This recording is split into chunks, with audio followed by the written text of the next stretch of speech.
I have worked in the movement since 1972, first in Manchester, New Hampshire, then Warwick, Rhode Island, and then in Paterson, Passaic, New Jersey.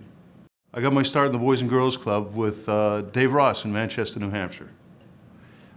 David was the unit director of the Penardville unit in Manchester, and I was a student at St. Anselm's College. And David brought me in as a work-study student. The thing that I'm most grateful to Dave Ross is that he allowed mistakes. He didn't get too thrown by mistakes, and expected that the benefits of youthful workers in his Boys and Girls Club necessarily meant that there would be occasional mistakes. And therefore persistence was a virtue that he encouraged and insisted on, and for that I'm grateful.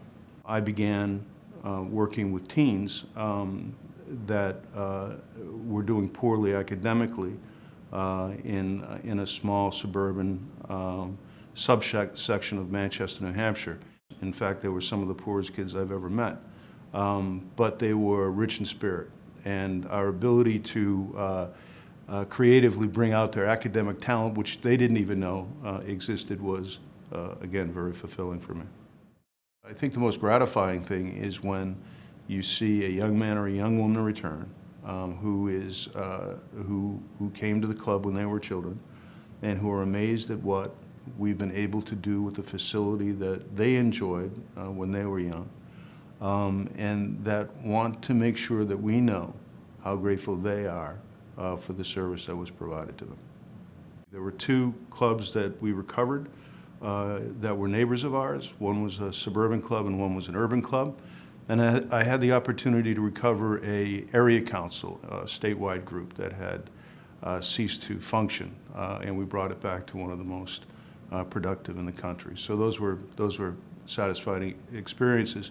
And the two Boys and Girls Clubs that were close to failure are now thriving without me, and it was a very satisfying experience.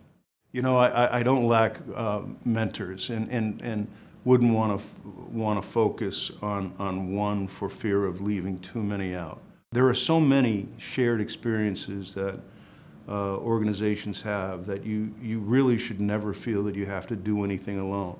But you need to have people who are willing to work outside of their organizations in order to create that feeling of camaraderie that has been unique to our movement. Mentoring is a key component, and I think that if there wasn't this entrepreneurial willingness to share, then I don't think that we would have been as successful as we have been. And that's from the top, the very top here in Atlanta, all the way down. What I'd like to say is how grateful I am for this opportunity, and how grateful I am for knowing and meeting so many people who will be as surprised as I was to see me on this video. I got the phone call informing me that I had been selected for this honor, and it was really quite an overwhelming. I've been lucky to have a lot of recognition for the work that I've done, and I've been lucky to be in the right place often. But I don't think there's anything that can match being selected for this kind of honor, actually.